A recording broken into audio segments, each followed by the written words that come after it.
에스더와 이 하만의 모습을 이제 계속해서 좀 살펴보고자 합니다. 지난주에 이어서 지혜와 욕망의 대결 두 번째 시간을 함께 나누고자 하는데, 오늘 우리가 읽은 본문을 보면 이 하만의 마음이 잘 드러나 있습니다. 그는 왕으로부터 권력을 이어받았고 왕후에게 잔치에 홀로 초청받았습니다. 그러니까 세상 부러울 것이 없는 사람이 되었습니다. 그래서 자기 친구들과 또 아내에게 실컷 자랑을 합니다. 나만큼 영광받은 사람 없다. 진짜 너무너무 행복하다. 너무너무 좋다. 이렇게 이야기합니다. 근데 한 사람 모르드게가 자기에게 절하지 않은 것으로 인하여서 그 모든 일에 만족하지 아니하는 모습을 보게 됩니다. 마치 동산에 있는 모든 실과는 다 먹으라. 그러나 동상 중앙에 있는 선악을 알게 하는 나무는 먹지 말라. 라고 하는 하나님의 말씀에 이 아담과 하와가 그 선악과를 못 먹어서 만족함을 누리지 못하고 결국 하나님과 같이 되고자 하는 욕망으로 선악과를 따 먹었던 것처럼, 지금 이 모르드게의 마음도, 하만의 마음도 모르드게 하나 때문에 만족하지 못하는 모습을 봅니다. 타락한 인간이 가지고 있는 욕망의 어떤 현실이다, 이렇게 말씀할 수가 있는 것입니다. 에스더는 치밀하게 하나님 주신 지혜로 자기 백성을 살릴 준비를 하고 있고, 하나님의 뜻에 따라서 그는 그의 길을 가고 있습니다. 하만은 또 자기의 뜻에 따라서 자기의 길을 준비하고 있는 모습을 우리는 이제 보고 있습니다. 그래서 이 두 장면, 에스더와 하만이 부닥치는 이 장면, 저는 이거를 지혜와 욕망의 충돌이라 이렇게 좀 말씀드리고 있습니다. 그래서 우리는 지난주에 이 말씀을 살펴보면서 본문이 주는 교훈 가운데 세 개인데, 첫 번째가 욕망의 시대에 필요한 건 지혜라 라고 하는 사실을 이제 살펴보았습니다. 그래서 욕망이 지배하는 시대에 사실은 욕망에 빠져 허우적거리지 않으려면 지혜가 필요하다라는 사실을 이제 살펴보았습니다. 오늘은 두 번째로 본문을 통해서 만족하지 않는 욕망은 반드시 패망에 이른다, 이 사실을 좀 살펴보고자 합니다. 욕망의 시대에 지혜가 필요함을 보았습니다. 지혜가 없으면 욕망을 제어할 능력을 상실하게 되는 것입니다. 지혜가 없으면 욕망은 끊임없이 지속적으로 욕망을 추구합니다. 욕망은 끊임없이 지속적으로 욕망을 추구하죠. 마치 브레이크가 파열된 고장난 자동차처럼 계속해서 욕망을 향하여 달려가는 것이죠. 이 만족하지 않는 욕망은 어떤 열매를 맺냐면 분별력을 상실하여 패망에 이르게 됩니다. 완전히 욕망의 지배를 받게 되면 더 이상 옳고 그름을 판별할 수 있는 능력을 상실하게 되는 것입니다. 사람들은 차를 타면 누구나 달리고 싶어 합니다. 그죠? 다 차를 타면 우리가 아우토반이 없어서 그렇지, 독일의 아우토반처럼 뭐 속도 제한 없이 무조건 달리는 도로가 우리나라에 있다 그러면 난리가 날 겁니다. 근데 꼭 우리나라 사람만 그런 것이 아니라 모든 사람이 욕망 가운데 차를 타면 막 달리고 싶은 마음이 있죠. 그러나 그렇게 달린다 할지라도 앞에 신호등이 딱 나타나면 서야 하는 것입니다. 왜 서죠? 분별할 수 있는 능력이기 때문입니다. 빨간 신호등이면 서는 거고, 노란 신호등이면 설 준비를 하라라고 하는 거 알고 있기 때문에 신호등 앞에서 이제 서게 되는 것입니다. 그런데 이 분별력을 상실하게 되면 어떤 일이 일어나겠습니까? 신호등이 있어도 신호등을 신호등으로 인정하지 않는 것입니다. 자신의 욕망대로 질주를 하는 겁니다. 앞에 신호등이 있어도 그냥 막 질주를 하죠. 근데 여러분, 앞에 신호등이 있어도 막 질주하는 모습을 생각해 보면 두 종류의 사람이 아마 적어도 떠오를 겁니다. 첫 번째, 어떤 사람이 신호등이 있음에도 불구하고 질주할까요? 음주운전자들이죠. 술 먹은 사람들은 신호등을 분별할 수가 없으니까 저게 빨강인지 노랑인지 모르는 겁니다. 그냥 질주하고 마는 것입니다. 왜 그렇죠? 근데 분별력이 상실됐기 때문에 그런 겁니다. 또 어떤 사람이 신호등이 있음에도 불구하고 질주할까요? 이게 다소 차이가 있을지 모르겠지만 제가 볼 때는 폭주족들은 앞에 신호등 있는 거랑 나랑 무슨 상관? 나는 달리려고 나왔는데 나는 여기서 달리려고 나왔다. 신호등이 나를 막을 수가 없다. 이러지 않겠어요? 결국은 이 음주운전자나 폭주족은 모두가 약속한 신호등을 거부할 겁니다. 그럼 어떻게 되겠습니까? 사고가 일어날 수밖에 없죠. 끔찍한 결과를 맞이하게 되는 것입니다. 그래서 사실은 음주운전자도 다른 사람이 중요한 거 아니죠. 술은 자기의 욕망을 위해서 끊임없이 먹고 단 그 욕망대로 살겠다라고 하니까 음주운전한 사람들에게 다른 사람이 중요하게 나타나겠습니까? 다 마찬가지 모습이 나타난다라고 하는 것이죠. 그래서 이 욕망의 지배를 받고 욕망에서 벗어나지 아니하면 그 욕망은 분별력을 상실하게 되고, 영적 분별력은 두말할 필요도 없이요 상실하게 되고, 상실한 결과는 끔찍한 결과에 이르게 된다. 패망이라고 하는 그런 자리에 이르게 된다라고 하는 것입니다. 근데 또 이 만족함을 모르는 욕망은요, 분별력을 상실할 뿐만 아니라 감사를 잊어버립니다. 그죠? 만족함이 없는 사람이 어떻게 감사하겠습니까? 그죠? 감사는 자족하는 사람만이 할 수 있거든요. 그런데 자족함이 없는데 감사가 그 입에서 나오겠습니까? 그러면 감사가 없다면, 자족함이 없다면 그의 입에서 나오는 것은 무엇일까요? 그는 불만과 불평입니다. 불만하고 불평, 자기의 삶에 대해서 불만과 불평을 끊임없이 쏟아내는 것입니다. 불평으로 가득한 삶을 한번 생각해 보시기 바랍니다. 얼마나 서글픈 삶이겠습니까? 불만과 불평으로 하루를 시작하고 불평과 불만으로 하루를 끝난다면 얼마나 참 불쌍한 인생이겠습니까? 그죠? 아침에 일어났는데 삶에 대해서 불만을 갖고 불평을 하고, 하루 저녁에 잠을 자는데 불평하고 불만하고, 이게 이렇게 된다면 그 인생 가운데 삶의 의미가 있겠고, 행복함이 있겠고, 기쁨이 있겠고, 즐거움이 있겠습니까? 아마 불평과 불만으로 가득하면 그 육체도 반드시 병들 겁니다. 그죠? 병들어서 그 육체도 참으로 끔찍한 자리에 이르게 될 것이라 생각합니다. 우리 가운데 누구도 이러한 삶을 원하지 않을 것입니다. 모두가 감사하고 의미 있는 삶, 행복한 삶을 살고 싶어 합니다. 하지만 만족하지 않는 욕망이 주인 노릇하면 이러한 삶은 결코 누릴 수 없습니다. 내 안에 만족감이 없게 되면 감사가 없고, 감사가 없는 삶에는 결코 기쁨과 즐거움과 삶의 의미를 찾을 수가 없는 것입니다.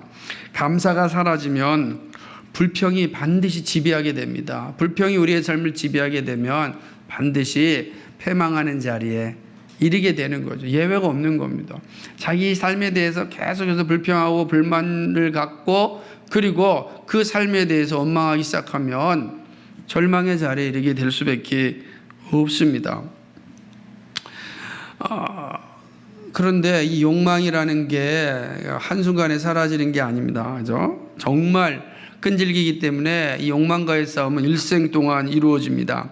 한 번에 끝나는 싸움이라면 얼마나 좋겠습니까? 우리가 예수님 믿고 회심하면 그때부터 이제 욕망과의 싸움은 없어진다. 얼마나 좋겠습니까? 그죠? 그러면은 살만한데 그러지 않습니다. 욕망은 정말로 우리의 육신이 정말 이제 끝나는 때까지 지속되는 게 바로 이 욕망과의 싸움이라고 할 수가 있는 것입니다.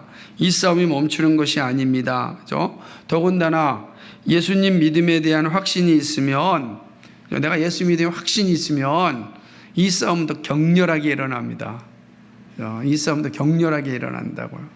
그래서 원래 예수 믿지 않는 사람보다 예수 믿는 사람이 이 싸움이 더 치열하게 살아갑니다.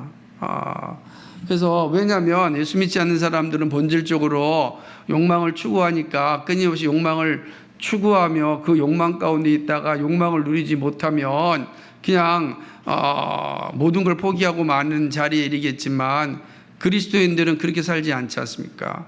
욕망을 지배하고 욕망과 싸워야 되기 때문에 이 욕망이 이걸 잘 알거든요. 그러니까 끊임없이 더 치열한 전쟁을 치르게 하는 것입니다. 욕심은 반드시 패망에 이르게 합니다. 욕심을 이기지 못하는 한 멸망을 피할 길이 없습니다. 피할 수가 없어요. 그러니까 이 싸움에서 이기지 않으면 반드시 멸망에 이르게 됩니다. 그죠? 그러므로 욕망 가운데 사는 사람들은 반드시 지옥 형벌 가운데 떨어질 수밖에 없지 않습니까? 그 성경은 범사에 감사할 것을 그렇게 강조하는 이유가 여기에 있습니다. 감사가 일상을 행복하게 만드는 힘이기 때문입니다. 우리가 잘 아는 복음성 가사 중에 이 장미꽃 감사, 그죠? 장미꽃이 너무 아름다우니까 얼마나 감사합니까? 그런데 그 가사 중에 재밌는 건 장미꽃 가시도 감사. 아름답고 예쁜 장미꽃이지만 장미꽃 만지다 보면 거기에 가시들이 있잖아요. 찔리고 아프죠. 그런데 그 가시도 감사하는 거죠. 가시라는 게 우리의 삶에 주어지는 고난, 아픔, 슬픔, 고통 이런 거 아니겠습니까? 근데 그것도 감사하다라고 하는 것입니다. 잘 될 때, 행복할 때 감사하는 거 누구나 할 수 있죠. 잘 되고 잘 나가는데 왜 감사가 안 나옵니까? 입에 저절로 감사가 나오죠. 감사하지 말라 그래도 감사하잖아요. 잘 되면 막 주머니에서 지갑 열어서 막 사주고 싶잖아요. 그러지 않습니까? 잘 될 때는 누구나 다 그렇게 합니다. 여러분 무슨 보너스를 한번 받아보십시오. 얼마나 기분 좋습니까? 뭐 먹고 싶어? 이렇게 쓰죠. 섬김도 내가 잘 되면 다 누구나 합니다. 예수 믿는 사람과 예수 믿지 않는 사람 상관없이 다 잘할 수 있습니다. 그런데 어렵고 힘들고 아픈 상황에서 감사는 아무나 할 수 없습니다. 그리스도인은 누구보다도 범사에 감사할 이유가 있습니다. 그리스도인은 잘 될 때나 어려울 때나 힘들 때나 감사할 수 있는 어쩌면 유일한 사람이다. 물론 훈련받은 사람도 어느 정도는 감사할 수 있겠지만 그러나 그리스도인만큼 완벽하게 감사할 수 있는 사람은 이 땅에 없다라고 하는 것입니다. 왜 우리가 범사에 감사할 수 있을까요? 그것은 범사의 주님이 우리와 함께 하시기 때문입니다. 그러니까 하나님이 범사에 늘 우리와 함께 하시기 때문에 우리는 감사할 수가 있습니다. 그렇죠? 주님이 누구십니까? 창조주시잖아요. 주님이 누구십니까? 구속주자십니까? 그 주님이 우리를 위하여서 우리를 구원하시기 위하여 우리에게 사랑을 보여주셨습니다. 얼마나 귀하고 감사한 분입니까? 여러분 생각해 보십시오. 주님은 아브라함과 함께 광야에 있었습니다. 주님은 모세와 함께 홍해 바다 가운데 있었습니다. 주님은 다니엘과 함께 사자 굴 속에 있었습니다. 주님은 하나냐, 미사엘, 아사랴와 함께 불 속에 있었습니다. 그렇죠? 놀랍지 않습니까? 주님은 사도 바울이 감옥에 갇혀 있을 때 그곳에 있었습니다. 주님은 사도 요한이 밤모섬에 유배당하고 있을 때 그 외로운 곳에 함께 하셨습니다. 그리고 그들은 아무도 없는 것 같은 그 험악한 곳에서 주님과 함께 살았고 감사하였습니다. 여러분, 아브라함, 모세, 그 다음에 다니엘, 하나냐, 미사엘, 아사랴, 그리고 바울과 사도 요한뿐만 아니라 성경에 수없이 많은 사람들이 그 고난 가운데 한 일이 뭡니까? 감사였습니다. 범사에 감사하라. 누구의 고백입니까? 사도 바울이 우리에게 알려준 거 아닙니까? 감사하라. 여러분, 감사할 수 없는 가운데 감사할 수 있었던 것은 주님이 함께 하심을 그들은 알았기 때문입니다. 주님과 함께 합니다. 여러분, 주님이 나의 삶 속에 늘 함께 하신다고 한다면 우리는 감사할 수 있습니다. 이걸 잃어버리면 감사가 나오지 않습니다. 그죠? 감사를 잃어버리면 우리는 정말로 욕망에 따라 살아갈 수밖에 없죠. 그거 외에는 아무것도 없어요. 이게 무너지면 더 이상 우리가 기대며 살아갈 수 있는 근거가 사라지기 때문에 그렇습니다. 이것이 일상에서 감사할 수 있는 근거이고 우리가 감사를 통하여서 이 욕망의 시대를 이겨낼 수가 있는 겁니다. 자족함이 없이는 영적 분별로가 감사를 잊어버리고 마침내 패망하는 삶을 맞이하게 됩니다. 자족함은 어디서 오는가? 그건 지혜로부터 옵니다. 그죠? 지혜로부터 오는. 그래서 욕망의 시대 지혜가 필요하다고 말씀하는. 그러니까 이 욕망을 이길 수 있는 힘은 자족함, 감사인데 이 감사는 저절로 생기는 것이 아니라 지혜로부터 옵니다. 지혜가 정말 필요한 이유가 여기 있습니다.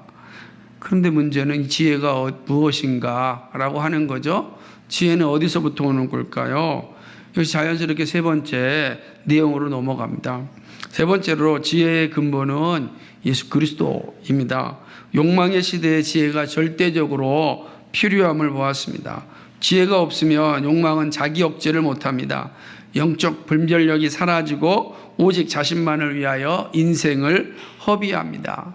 생각해 보십시오. 동산에 있는 모든 걸 다 줬는데도 선악을 알게 하는 나무 하나 못 먹어서 그거 욕심에 따라서 참 감사를 잃어버린 아담과 하와의 모습이나 오늘 이 하만의 모습이나 자기의 입으로 얘기하며 왕으로부터 모든 권세를 받았고 왕으로부터 초청받은 사람은 유일하게 자기 하나다라고 함에도 불구하고 모르드게 하나 때문에 만족을 못하겠다라고 하는 이 모습이나 이게 인간의 모습입니다.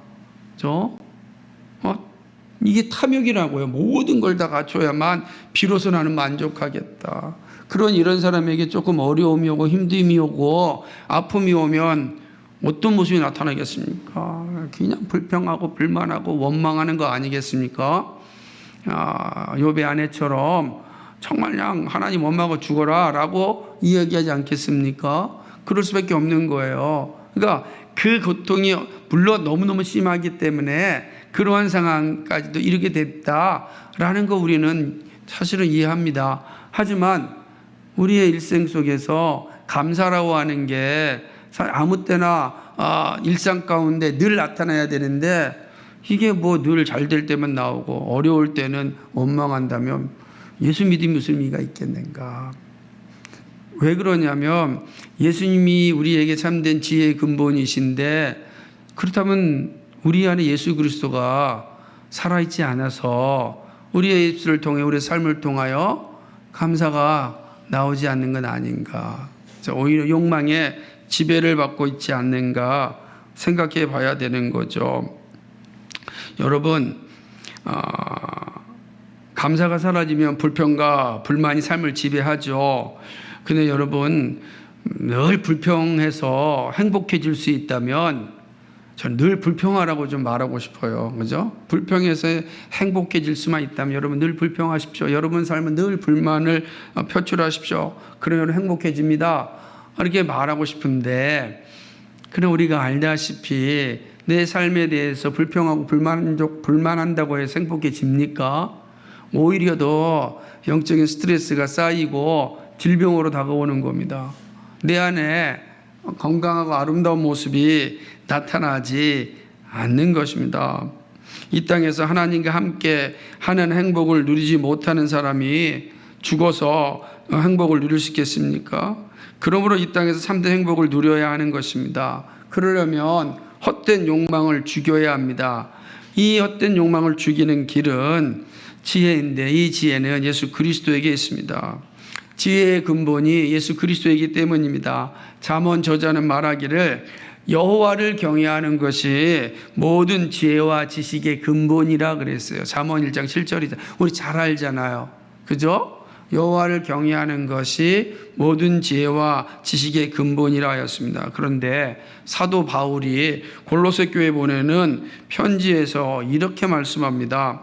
예수님 안에는 지혜와 지식의 모든 보화가 갖춰져 있다라고 이야기하는 것입니다. 예수님 안에 모든 지혜와 지식의 보화가 있다는 겁니다. 그럼 모든 지식이 누구에게 있어요? 예수 그리스도에게 있습니다. 예수님에게 지혜가 지식이 다 있는 겁니다. 결국 예수 그리스도가 모든 지혜와 지식의 근본임을 말씀합니다. 그렇다고 한다면 이 헛된 욕망에서 벗어나 참된 감사와 함께 영적 분별력을 가지고 이 땅에서 참된 행복을 누리고 영원한 기쁨 가운데 들어가려면 결국은 예수 그리스도를 알아야 되지 않겠습니까? 예수 그리스도를 아는 지식이 바로 행복을 아니죠. 참된 지혜와 지식을 얻는 것 아니겠습니까? 매우 중요한 거죠. 그러니까 지혜를 얻는 길은 예수 그리스도를 아는 지식에 있습니다. 그래서 베드로 사도가 그의 서신 마지막에서 말씀하기를 오직 우리 주 구주 예수 그리스도와 은혜를 아는 지식에서 자라가라 이렇게 말한 것입니다. 그리스도와 그 은혜를 아는 지식에서 자라가라. 저는 늘 이 말씀을 자주 말씀드리고 묵상할 때마다 생각하는 겁니다. 사도 베드로는 그의 마지막에 이 말로 끝맺었습니다. 그죠?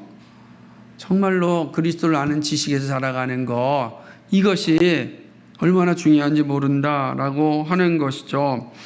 왜냐하면 그것이 세상의 욕망과 탐심을 이기는 길입니다. 우리 안에 참된 행복과 삶의 의미를 가져다 주기 때문에 그렇습니다. 욕망이 우리를 지배하는 것을 내버려 두면 안 됩니다. 예수 그리스도 이름으로 죽여야 합니다. 살려두면 욕망이 자라서 우리로 하여금 죽음에 이르게 하는 것입니다.